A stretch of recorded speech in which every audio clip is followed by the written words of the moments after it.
कुमारी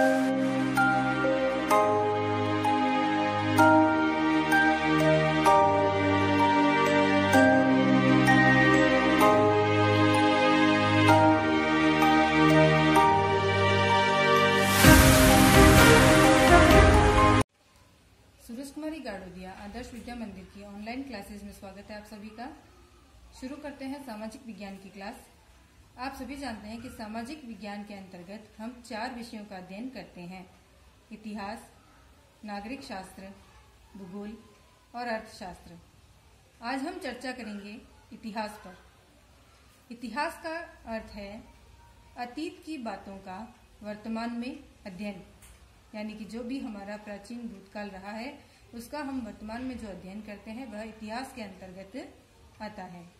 इतिहास का नाम सुनते ही विद्यार्थियों के मन में जो सबसे पहले डर उत्पन्न होता है वो होता है कि हमें बहुत सारे सन याद करने हैं, बहुत सारी तारीखें याद करनी पड़ेगी, ईसा पूर्व, ईस्वी, ये भी बच्चों के थोड़ा कम समझ में आता है।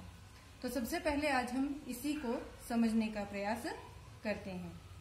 इतिहासकारों ने ईसा मसीह के जन्म को शून्य माना और ईसा मसीह के जन्म के पहले की घटनाओं को ईसा पूर्व और बाद की घटनाओं को ईसवी कहा। अब हम बात करें कक्षा 9 व 10 की, तो 9 और 10 कक्षा में हमने सिंधु घाटी सभ्यता से लेकर आधुनिक भारत के इतिहास तक का अध्ययन करना होता है। सिंधु घाटी सभ्यता, यहाँ मान लेते हैं कि ये हमारा जो ईसा मसीह के जन्म के पहले का ग्राफ इधर हम बनाएंगे, उसमें ये लास्ट जो पॉइंट है वो हमारा हो गया सिंधु घाटी सभ्यता। अब सिंधु घाटी सभ्यता का काल 2300 ईसा पूर्व से 1700 ईसा पूर्व माना जाता है।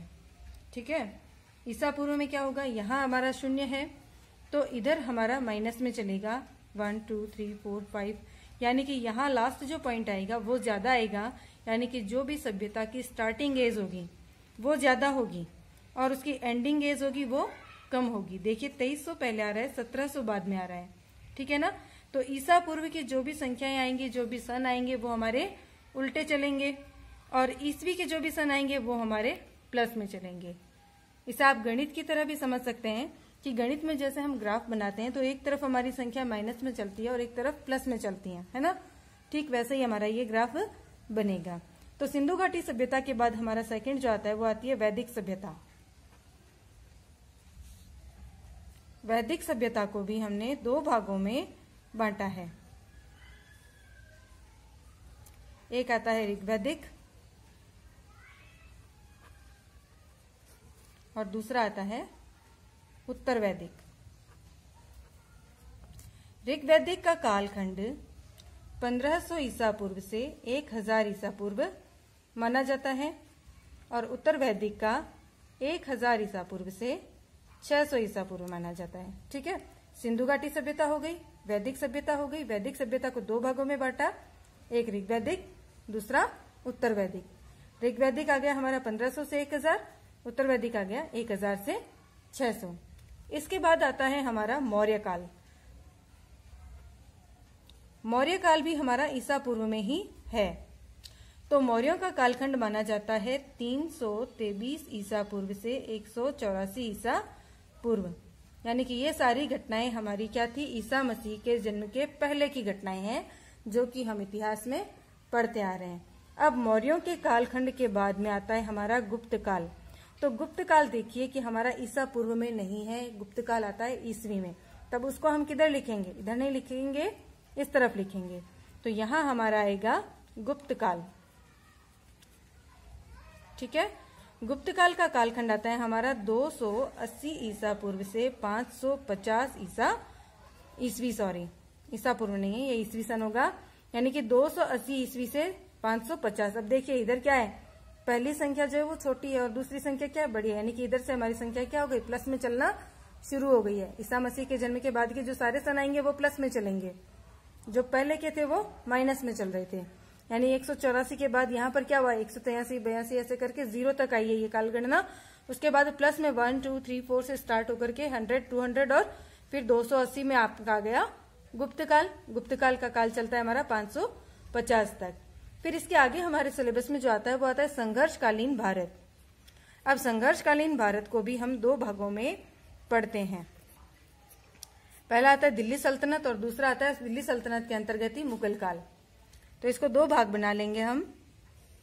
एक बना लेंगे सल्तनत कालीन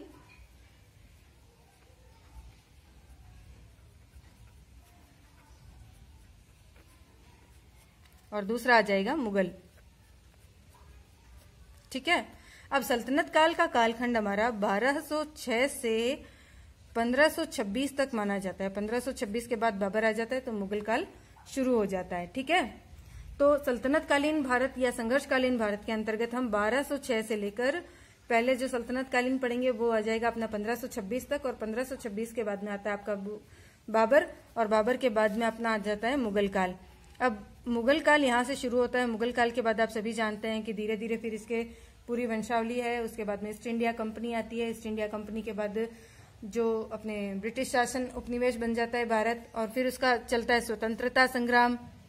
उसकी बहुत सारी घटनाएं आती है, जैसे कि 1857 की क्रांति आएगी, फिर अपना 1919 का जो एक्ट आ जाता है, फिर 1935 का एक्ट आ जाता है, फिर अपना आता है 1947 में भारत की स्वतंत्रता।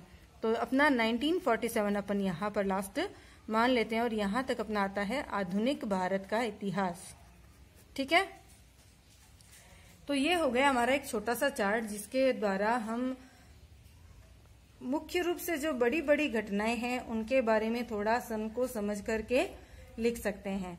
अब हम जब भी पढ़ेंगे हमें ईसा पूर्व और ईसवी का कंफ्यूजन नहीं होना चाहिए। एक तो दूसरा हम देखते हैं कि अब हमने क्या पढ़ा कि इतिहास के अंतर्गत हम इतिहास की बातों का वर्तमान के अंतर्गत अध्ययन करते हैं। तो वर्तमान के अंतर्गत हम जब किसी बात का अध्ययन करेंगे तो हमें उसके कुछ न कुछ सोर्सेज चाहिए। जानकारी कैसे मिलेगी? कोई ना कोई स्रोत तो चाहिए। तो अब आते हैं हम स्रोत पे, यानी कि इतिहास की जानकारी के स्रोत। स्रोतों को भी हमने 3 भागों में बांटा है।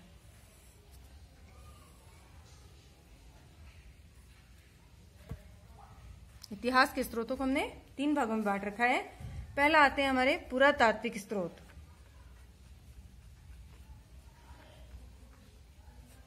दूसरे आते हैं साहित्यिक,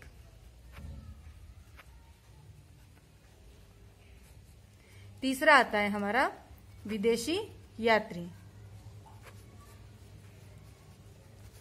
अब देखिए पुरातात्विक के अंतर्गत क्या होगा कि जो भी हम खुदाई करते हैं और उसमें हमें जो भी अवशेष मिलते हैं वो हमारे पुरातात्विक स्रोतों के अंतर्गत आते हैं।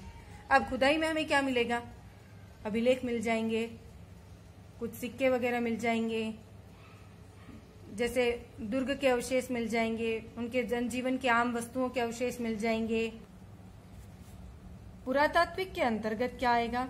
इसके अंदर जैसे खुदाई के समय हमें जो भी चीजें मिलती है, जैसे अभिलेख मिलते हैं, सिक्के मिलते हैं, उनके आम जनजीवन की कुछ वस्तुएं मिलती है, वो सारे हमारे पुरातात्विक स्रोतों के अंतर्गत आते हैं।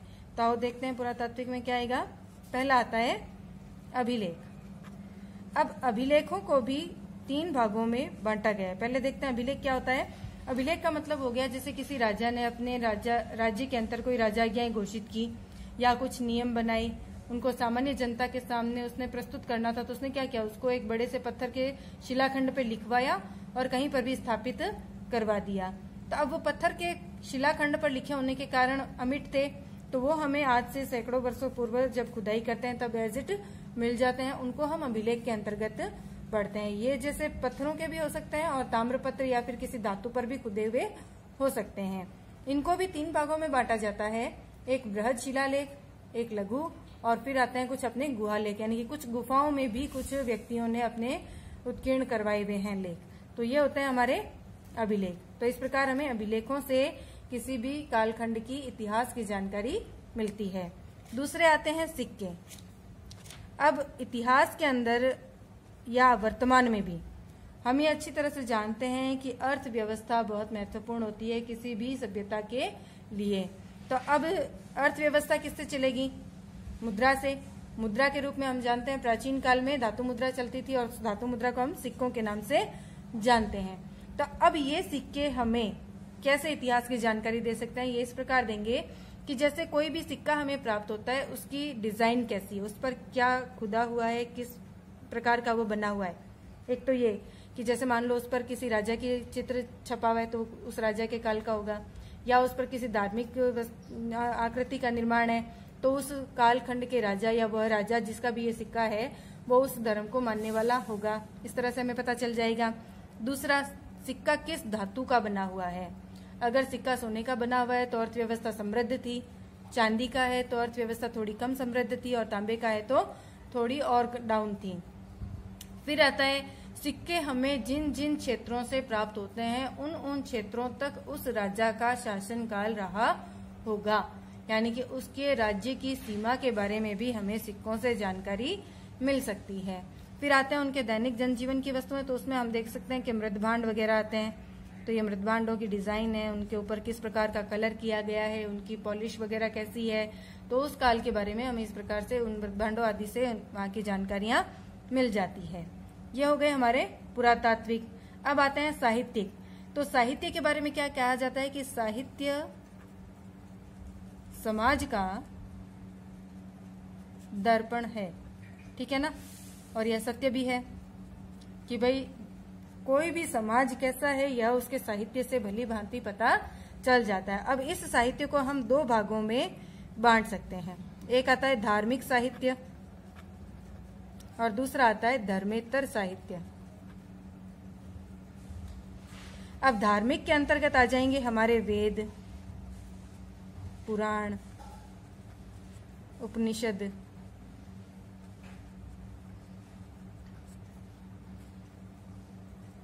ठीक है। और धर्मेतर में क्या होगा, जैसे कोई भी राजा होते थे वो अपने राज्य में दरबारी कवि रखते थे, प्रशस्ति गानियां करते थे दरबारी कवि जो होते थे। तो ऐसे कवियों ने या उस काल में जो भी कोई विद्वान व्यक्ति होते थे वो अपना साहित्य लिखते थे। तो ऐसे व्यक्ति जो भी रचनाएं लिखते थे उनको हम धर्मेतर साहित्य के अंतर्गत पढ़ेंगे। अब इसमें आ सकती है हमारी कौटिल्य की अर्थशास्त्र। ये कोई राजनीतिक धार्मिक रचना नहीं है, एक राजनीतिक है। या फिर जैसे पृथ्वीराज चौहान द्वारा जो प्रशस्ति गाथा है उसकी चंद्रबरदाई द्वारा लिखित पृथ्वीराज रासो।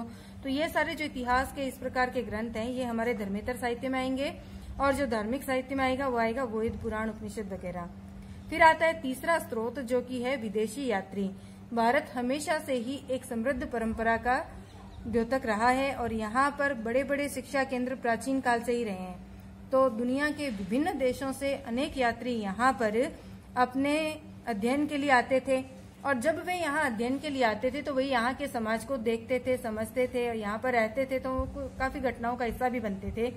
तो इस प्रकार जब वो यहाँ से जाते थे तब उससे पहले वो अपना एक यात्रा वृतांत लिखा करते थे।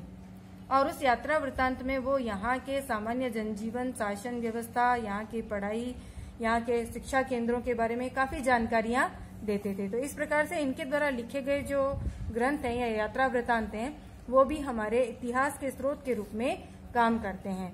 तो इस प्रकार के विदेशी यात्रियों में कौन कौन है, एक तो आता है अपना फाहियान, फिर आता है मेगास्थनीज, एक आता है ह्वेनसांग, सॉरी। तो ये हो गए हमारे इतिहास के स्रोत। अब हम इतिहास जब भी पढ़ेंगे तब हमें इसकी बेसिक जानकारी मिल गई है कि एक तो इतिहास में सन किस तरह से होते हैं, ईसा पूर्व क्या होता है, ईसवी सन क्या होता है, मुख्य रूप से हमारे पाठ्यक्रम में किन किन बातों को लिया गया है। फिर इतिहास के बारे में चाहे हम सभ्यताएं पढ़ें, चाहे हम किसी शासक का कालखंड पढ़ें, उनके बारे में भी हमें स्रोतों की आवश्यकता पड़ेगी। तो स्रोत हमारे इस प्रकार से 3 भागों में विभक्त हैं। अब हम अगली कक्षा में मौर्य काल शुरू करेंगे।